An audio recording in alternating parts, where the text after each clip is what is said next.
ఈ మరో శ్రీకృష్ణ కమిటీ నివేదిక అనే పీసీ ఘోష్ కమిషన్ ఎంక్వైరీ దాని మీద శ్రీధర్ దేశపాండే గారు రాసిన వ్యాసాలన్నీ కూడా అందులో ప్రింట్ చేయడం జరిగింది. దానికే మన అడిషనల్ అడ్వకేట్ జనరల్ గారు ఆ న్యాయ కోణంలో నుంచి ముందు మాట రాశారు. నేను కూడా దానికి ముందు మాట రాశాను. వారు దీన్ని సమీక్షించాల్సిందిగా 5 minutes సార్ టైము. అంటే వారు అద్భుతంగా ఆర్టికల్స్ రాస్తుంటారు ఇరిగేషన్ మీద, అందుకని మాతో పాటు సహచరులు. తెలంగాణ అస్తిత్వ పోరాటంలో పాల్పంచుకోవడానికి వచ్చిన మిత్రులందరికీ నా నమస్కారాలు మరియు అభినందనలు. ఈ పుస్తక ఆవిష్కరణ సందర్భంగా సభకు పుస్తక పరిచయం చేయడానికి అవకాశం ఇచ్చినటువంటి తెలంగాణ అస్తిత్వ వేదిక ప్రజలకు నా కృతజ్ఞతలు. ఈ పుస్తక టైటిల్ మరో శ్రీకృష్ణ కమిటీ నివేదిక, జస్టిస్ పీసీ ఘోష్ కమిషన్ నివేదికపై విశ్లేషణ వ్యాసాలు అనేది కేవలం పుస్తకం మాత్రమే కాదు. దీని ద్వారా తెలంగాణ ఆత్మను రచయిత శ్రీ దేశపాండే గారు ఆవిష్కరించారు. శ్రీ దేశపాండే గారు ఒక గొప్ప ఇరిగేషన్ ఇంజనీర్ మాత్రమే కాదు, గొప్ప మానవతావాది, అంతకంటే ముఖ్యంగా గొప్ప తెలంగాణవాది. శ్రీధర్ గారు తెలంగాణ ఉద్యమ కాలం నుండి తెలంగాణ ప్రజలకు సుపరిచితులు. తెలంగాణ రాష్ట్ర ఏర్పాటులో ఎంత ప్రముఖ పాత్ర పోషించారో అంతకంటే ముఖ్యమైన పాత్ర తెలంగాణ ఏర్పడిన తర్వాత పోషించారు. ఇరిగేషన్ మినిస్టర్కి ముఖ్య సలహాదారుగా, ముఖ్యమంత్రి కార్యాలయంలో ఆఫీసర్ అండ్ స్పెషల్ డ్యూటీగా తన కర్తవ్యాలను అద్భుతంగా నిర్వహించారు. తెలంగాణ రాష్ట్రం ఏర్పడిన తర్వాత తెలంగాణకు కావాల్సింది కేవలం ఇరిగేషన్ ఇంజనీర్లు మాత్రమే కాదు, తెలంగాణ సోయి, తెలంగాణ ప్రజల పట్ల, మరీ ముఖ్యంగా తెలంగాణ రైతుల పట్ల ప్రేమ ఉన్న వాళ్ళు కావాలి. ఈ మమకారం శ్రీధర్ గారిలో చాలా పుష్కలంగా ఉన్నాయి. కాబట్టి ఆయనకు అంత ముఖ్యమైన పదవులు వరించాయని చెప్పొచ్చు. అందుకు తగ్గట్టుగానే శ్రీధర్ గారు కూడా ఎంతో శ్రమించారు. రాజకీయ నిర్ణయాలు అమలు చేయాల్సిన బాధ్యత ఎగ్జిక్యూటివ్ మీద ఉంటుంది. అటు ప్రభుత్వ నిర్ణయాల్లో తన పాత్ర పోషిస్తూ, ఎగ్జిక్యూటివ్ని కూడా కోఆర్డినేట్ చేస్తూ, ఇంజనీర్లకు తగిన సూచనలు ఇస్తూ తెలంగాణ గొప్ప ఇరిగేషన్ ప్రాజెక్టు అతి తక్కువ టైంలో నిర్మించిన ఘనతలో శ్రీధర్ గారికి కూడా పాత్ర ఉందని చెప్పడంలో అతిశయోక్తి లేదు. ప్రపంచమే అబ్బురపడే విధంగా కాళేశ్వరం ప్రాజెక్టును రికార్డ్ టైంలో నిర్మించి తెలంగాణ రైతులకు, ప్రజలకు అందించడం అనేది డెమోక్రటిక్ గవర్నమెంట్లో ఒక అరుదైన విషయం. 3 బరాజులు, పంప్ హౌజ్లు, ఎలక్ట్రిక్ సబ్స్టేషన్లు, కాలువలు, సొరంగాలు, రిజర్వాయర్లు కేవలం 3 సంవత్సరాల్లో పూర్తి చేయడం అనేది మనం స్వతంత్ర భారతదేశ చరిత్రలో వినలేదు, కనలేదు.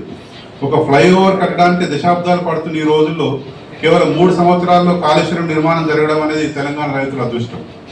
ఈ ఉపోద్ఘాతం ఎవరినో పొగడడానికో కాదు, నిజాలు మాట్లాడాల్సి వచ్చినప్పుడు సంశయించాల్సిన అవసరం లేదు. ఎందుకంటే ఇప్పుడున్న మీడియా ప్రపంచంలో అబద్ధాలనే భయం, సంకోచం లేకుండా మాట్లాడే పత్రికలు, మీడియా సంస్థలు ఉన్నప్పుడు నిజాలు మాట్లాడడానికి సంకోచించాల్సిన అవసరం లేదు. ముఖ్యంగా మేధావి వర్గం, సివిల్ సొసైటీ సభ్యులు తమ గొంతు వినిపించాల్సిన అవసరం ఎంతైనా ఉంది. ఈ తెగువ తెలంగాణ ఉద్యమ కాలంలో చూసాం. సబ్బండ వర్గాలు ఏకమై పోరాడితే వచ్చిన తెలంగాణ, ఎంతో మంది బలిదానాల ఫలితంగా వచ్చిన తెలంగాణ రాష్ట్రం.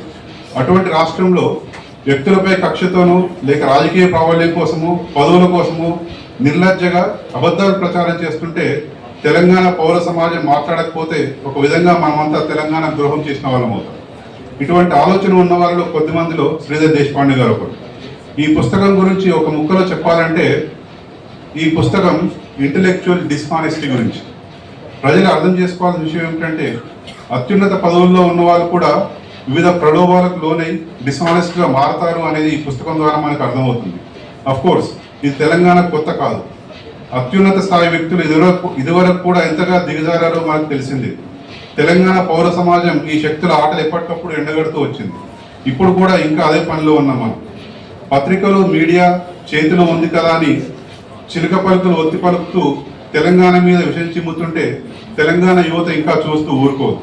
మీ చేతిలో పత్రికలు ఉంటే ప్రజల చేతిలో ఓటు అనే ఆయుధం ఉంది. You can fool some of the people all of the time and all of the people some of the time, but you cannot fool all of the people all of the time.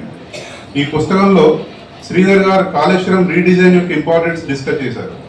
Pranahita, Chevella ప్రాజెక్టులను లోటుపాట్లను ఎత్తి చూపుతూ కాళేశ్వరం ఏ విధంగా తగిన ప్రత్యామ్నాయమో సమగ్రంగా విశ్లేషించారు. అంతకంటే ముఖ్యంగా PC Ghosh commission ఏ విధంగా నిజాలు మాట్లాడకుండా ఒక ప్రీ డిటర్మైన్డ్ ఎజెండాతో రిపోర్ట్ తయారు చేసిందో సవివరంగా ఈ పుస్తకంలో వివరించారు.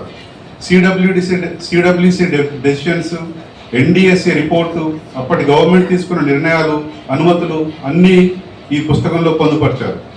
తుమ్మిడిహట్టి, మేడిగడ్డ వద్ద నీటి లభ్యత నుండి 3 బ్యారేజీల్లో నీటి నిల్వ సౌకర్యం వరకు ప్రతి అంశాన్ని పత్రాలతో ఆధారాలతో సమగ్రంగా వివరించి కాళేశ్వరం ప్రాజెక్టుపై తప్పుడు ప్రచారాన్ని శ్రీధర్ గారు ధైర్యంగా ఎండగట్టారు.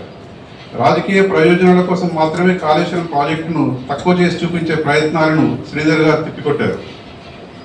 అలాగే కృష్ణా గోదావరి జలాల విషయంలో రాష్ట్ర ప్రయోజనాలను కాపాడడంలో తన వైఫల్యాలను దాచిపెట్టడానికి కొన్ని పార్టీలు కాళేశ్వరంపై ఈ తప్పుడు ప్రచారం చేస్తుందని ఆయన ఆక్షేపించారు. అబద్ధాలను నిజాల్లా ముస్తాబు చేసి ప్రజల ముందుకు తెస్తున్న ఈ సమయంలో వాస్తవాలను ఆధారాలతో ప్రచురించడానికి ధైర్యం, నిబద్ధత కావాలి. ఆ పనిని పక్కా ఆధారాలతో సమగ్రంగా విశ్లేషించి ఎంతో శ్రమించి ఈ పుస్తకాన్ని అందుబాటులోకి తెచ్చిన శ్రీధర్ గారికి తెలంగాణ సమాజం రుణపడి ఉంటుంది. ఈ పుస్తకం కొన్ని రాజకీయ పార్టీలు, మీడియా సంస్థలు నడుపుతున్న రాజకీయ విష ప్రయోగానికి విరుడు అని చెప్పవచ్చు. ఈ పుస్తకంలో వాస్తవాలు, గణాంకాలు, పత్రాలు, డేటా మాత్రమే ఉన్నాయి. రాజకీయాలు లేవు. తెలంగాణ రైతులపై ప్రేమ ఉన్నది. తెలంగాణ భవిష్యత్తుపై ఆందోళన ఉన్నది. తెలంగాణలోని మేధావులు, ఉద్యోగులు, యువత ఈ పుస్తకమే కాకుండా శ్రీధర్ దేశపాండే గారు రాసిన వివిధ పుస్తకాలు చదవాల్సిన అవసరం ఉంది. చదివి వాస్తవాలను ప్రజల్లోకి తీసుకెళ్లాల్సిన అవసరం ఉంది. శ్రీధర్ దేశపాండే గారు ఈ పుస్తకం ద్వారా కాళేశ్వరంపై చేస్తున్న విమర్శలకు ధీటైన సమాధానం ఇచ్చారు. సమాధానంతో పాటే ఎవిడెన్స్ కూడా అనెక్షర్స్గా పుస్తకం చివరినిచ్చారు. ఇది చదివిన తర్వాత కాళేశ్వరం గురించి ఇంకా అనుమానాలు ఉండవు అనిపిస్తుంది. ప్రతి ఒక్కరూ, ముఖ్యంగా యువత, రైతులు, విద్యార్థులు చదవాల్సిన అవసరం ఎంతైనా ఉంది. తెలంగాణ మేధావులారా, ఉద్యోగులారా, యువతి యువకులారా, రైతు సోదరులారా, విద్యార్థులారా, ఈ పుస్తకం చదవండి. చదివి మీ ఇంటి వారికి, మీ స్నేహితులకు, మీ ఊరి వారికి చెప్పండి. వాట్సాప్లో, ఫేస్బుక్లో, ఎక్స్లో షేర్ చేయండి. అబద్ధాలు నిండగట్టండి, నిజాలను నినదించండి. తెలంగాణ రైతుల హక్కులను కాపాడండి. జై తెలంగాణ. థ్యాంక్ యూ సార్, చక్కగా వివరించారు. ఇరిగేషన్ అనగానే ఇదేదో ఫారెన్ భాష అనుకుంటారు. క్యూసెక్లు, టీఎంసీలు అనగానే అందరు పుస్తకాలు మూసేస్తారు. కానీ సరళంగా, ఎంతో సరళంగా, మామూలు వాళ్ళకు అర్థమయ్యే విధంగా పీసీ ఘోష్ కమిషన్ ఎంత దుర్మార్గం చేసిందో మన కళ్ళకు కట్టినట్టు చెప్పారు. ముందు మాటలో రామచంద్రరావు గారు పుస్తకంలో శ్రీధర్ దేశపాండే గారు. తప్పకుండా ప్రతి ఒక్కరు చదవండి.